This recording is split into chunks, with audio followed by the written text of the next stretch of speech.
Tapos si Beauty at si Malakas umiinom ng tubig. Laki na po, halos magiging kasing laki na nung nanay niya. Oh. Malapit na raw po sa sakyan yan. Ang Goya.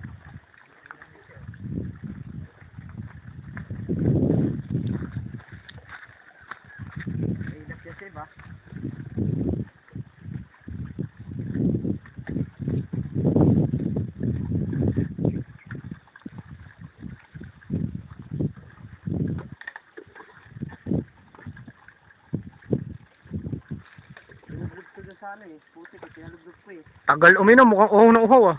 Ayan talagang kalabaw, maano man kalabaw uminom.